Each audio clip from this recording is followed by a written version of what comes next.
Welcome to this edition of the Imagine Exposure podcast. I'm really excited today. We have a very special guest, and of course, I'm going to say it every time we have a podcast, but this one is a little different. This one is a little different because of the specificity of the vocation and just how important and impactful it is for this particular cultural time. I am talking about none other. Without further ado, I'm talking about none other than this is Bridgette Hickman. How are you doing, Bridgette? Hi, how are you? I'm doing well. Awesome. Well, out the gate, our first question that we always ask our guests is, who are you and how you define yourself? Okay. Hi, I am Bridgette Hickman, and I would define myself as an educator. My formal role is a technology specialist, but I would define myself as an educator. Awesome. What is your story as it pertains to life, vocation, or to work and vocation? What is your story? So my story is I come from a family of educators. I have my grandparents, grandmothers, both grandmothers are educators. My brother is an educator. My mother was my first teacher. Not just saying it in a figurative sense, I'm saying literally. She Oh, wow. homeschooled us.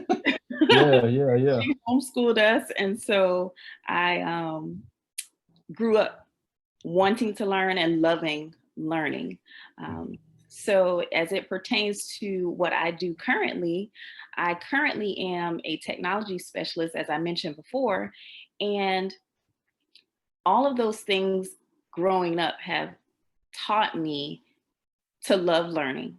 So everything that I do for students and teachers and principals and schools, as far as technology and specializing in coding and IT, those things have brought me from a place of just loving to learn and loving to grow. Awesome. What would you say is the biggest misconception about your job? I think the biggest misconception is that women can't be technology specialists. Women can't code. Okay. Not that we can't, but that there aren't a lot of us out there. And the misconception about that is I'm here. I'm cultivating and growing young women to be in the same position that I'm in. And so Awesome. we're here, we're around, and people just, need to look for us. Absolutely. Who would you say are the people in your vocational story in which you're most grateful? I am most grateful for, honestly, I think I'm most grateful for my college matriculation and the people who have pushed me in that sense. I've had amazing professors. I graduated from South Carolina State University for undergrad, and then from Nova Southeastern University for graduate school. And those professors, those educators that saw something in me before I saw it in myself, those are the people who I credit with pushing me towards something that I didn't even see. That's awesome. And of course, Bulldog as well. So that's awesome. Okay. So I like to ask this. This is a reverse engineering question. A lot of the young people, I hope and I pray that we'll have young people looking up to you and watching this interview. And so what I would like is, the question is, how did your childhood passions as a kid prepare you for your adult career choice? My childhood passions were always reading, talking, enjoying friends. And so I think those passions, if you'd call them that, kind of prepared me in a sense that I wasn't afraid to go after what I wanted. I'm always trying to learn something new. I'm always trying to push the envelope. Now, that is one thing. I don't know if my parents would call that a passion at the time, but I was always pushing the envelope past what it should be. And so I think those things help prepare me for what I'm currently doing. Absolutely. And I think that's one of the things that we don't always cultivate well. Like if someone is a like you said, they push the envelope, that could mean that they're an innovator, they are a leader in a lot of different ways. And I think we Absolutely. sometimes we will dismiss those, and I'm like, those are incredible, traits to have as an adult. And so Absolutely. And we okay, awesome. have to breed those in students. We have to grow those so that they know you turn those things into something that you can use. I have a kid right now who was in second grade and he was hacking all the iPads at the school. And I said, you got to use those powers for good and not for evil. Really? Yeah, Yeah. yeah. Oh my You got to use gosh. those powers for good and not for evil. So if we teach That's a kids skill. those Hmm. things, then he automatically saw a light. So now anytime I come in and I try to do something, he goes, "Oh, can I be your assistant?" And I'm like, "Absolutely." Because you're taking something that was a negative and turning it into something positive. Agree. Totally agree. Okay, so how would you okay, this is a question some people find a little challenging, but I know you got it. How would you explain what you do as a professional in one sentence, and how would you explain what you do as a professional in one word? In one sentence, I would say I empower others to become their greatest selves. Okay, And then the one word would just be empower. awesome.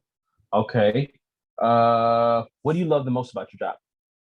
Oh my goodness, I love everything about my job. Being in That's a great.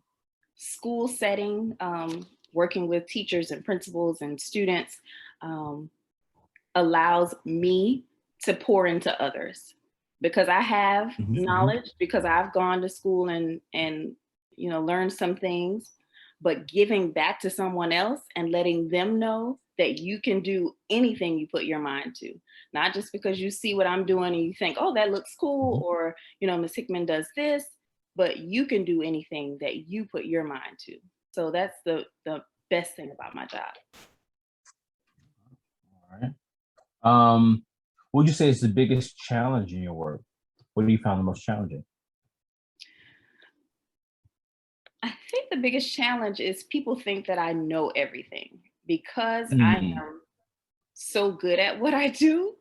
The biggest challenge is anytime that I come to a challenge in the particular role that I have, others think, oh, you've got it. mm, I'm always learning. I don't know everything. I don't know how to do everything. I learned how to code online. I don't even have a professional degree in technology or in coding. It's mhm. basically wrapped around in education. But since I can do it and I push myself to do it, they always think, "Oh, you got it." So it's a little bit Mm. challenging at times, but I love the challenge of it all. Hmm. Oh my goodness, that is deep. I think specifically in our culture, we talk about people who can play by ear, who can Mhm. hear, and then they could just go. That's a genius quality, to be able to see something and they go, "Oh, I can do that," and just do it. And like, why don't we celebrate that more? I don't understand that. I don't get it, but that should be celebrated, specifically in the market that we're in right Absolutely. now. Yeah. Agreed. Okay. Okay. So, what steps must a person go or accomplish to either be respected or become certified in the role, or do they need to be certified in what you do? So in my particular role, a person needs to be first to be respected, you have to know what you're doing. Yeah. And that's in anything. Like you can't give information about something if you don't first believe it, and then if you can't do it yourself. Mhm. But to become certified in the role that I have, you have to have some type of technology background. Mhm. Like I said, I don't have a specific computer science degree, but Mhm. mine is basically wrapped in technology education. So there are various pathways to this one thing. I think what you have Mhm. to do is find your path and find the best way to get you to where you want to be. Okay. How does a person negotiate either salary or the value of their services in this career choice? Negotiating salary is really about confidence, ultimately. Hmm. If I go to a school, um, a principal, and I don't believe that I'm worth $10,000 for the service that I provide for them, then I won't get that $10,000. I'll accept whatever they give to me. So you have to first believe that you're Mm, worth it. Know that you are the asset mm, and you are okay. the one that's there to do what they need done. So when you're Mm, negotiating the okay. salary, believe first, set it in your mind that this is the number I need or I want to have, and then go for what it is that you want. When you talk about value, you're the value. You're the added value. Humans are the added value. There's, yes, I can code anything, but the computer can't code itself. So you have Mm, to be able to know that you're the asset in that, and that when you go to negotiate with a company mhm, mhm. or whoever, you stand up for what you believe that your value is. Wow. Wow. Okay. Okay. Really, really interesting. Because I think as an outsider, that's not my forte. Not, it's like, wow. So okay, it makes sense, that there's a sense of creativity, there's a sense of even like art meeting science that kind of is happening, that Mhm. happens for human beings. And so I learned something new. I didn't realize that. Okay, awesome. Um, all right, so this is the time machine question. All right, so based on what you know now about your vocation, if you can go back to the first day and talk to that Bridgette, what advice would you give her? Um, don't be afraid to ask for what you want at the start.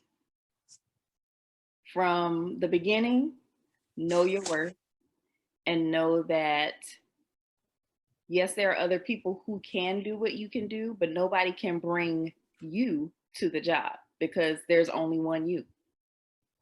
So just building that confidence in a sense to make sure that you understand that from the beginning is kind of what I would say to myself. Like, you got this. Mhm. All right, all right. Confidence, absolutely. Let's see. How do you prepare to one day transition from this role? Currently, I am planning to transition by creating a empowerment network, teacher empowerment Mm, network. okay.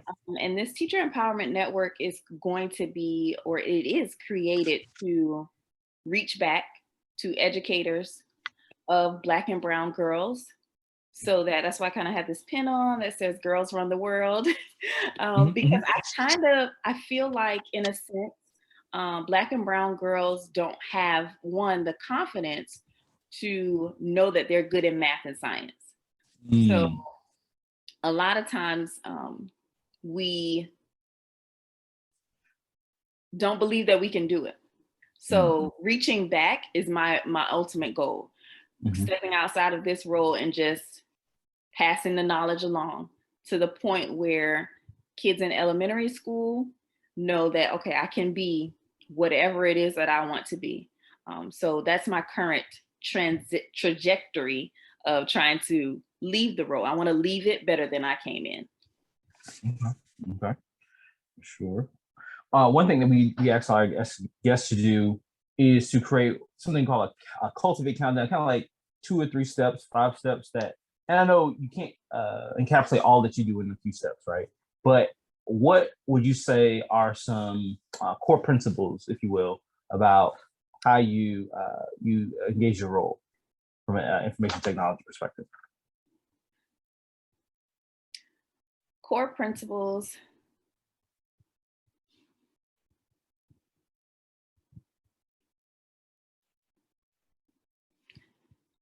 Hmm. Know your worth. Mm, Know what you're doing, mhm, and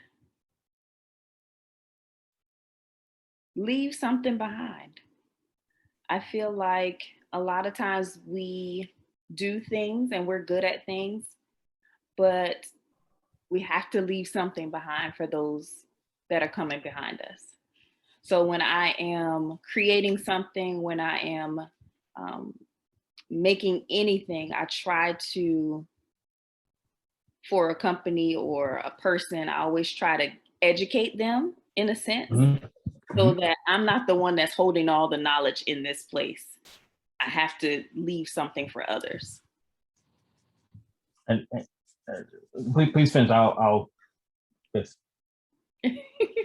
So I was just gonna say when you're leaving something for others, it just leaves that lasting impact on the role, on the field that I'm in. If you decide that, you know, one day I plan on retiring, you want the position or the field to last. So you have to leave something behind for others so that they don't get that knowledge without learning it from somewhere. And so I want to be that person that continues to educate others on what I do.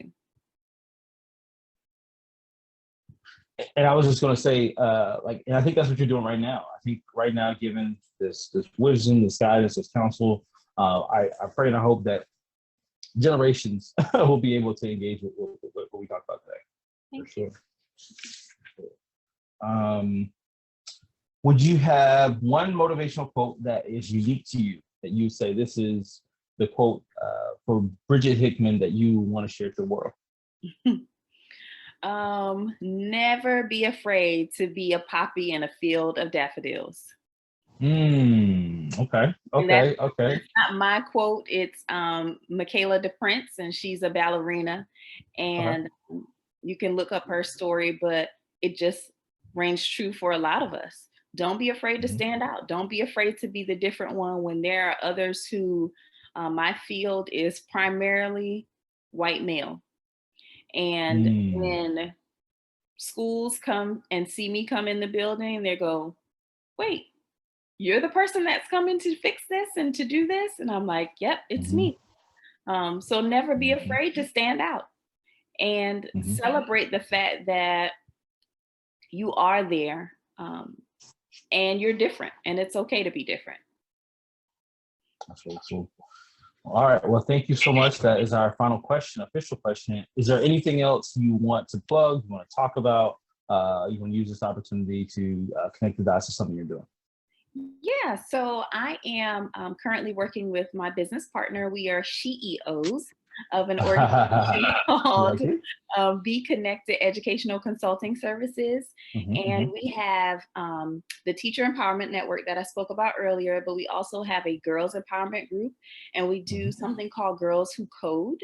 And so we are really excited about empowering women and empowering young girls to reach their highest aspirations. We aspire to be that inspiration for them. So if I could plug anything, that would be that, because like I said earlier, I'm just trying to reach back and leave something for the future, leave a lasting legacy for the future. So you can follow us at beconnectedconsulting.com, or you can find us on Instagram at BE.ConnectED, and you can look for this face and you'll know you're in the right place.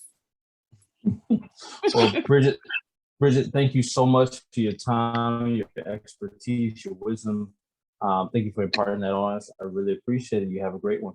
Thank you so much. All right. Bye Bye.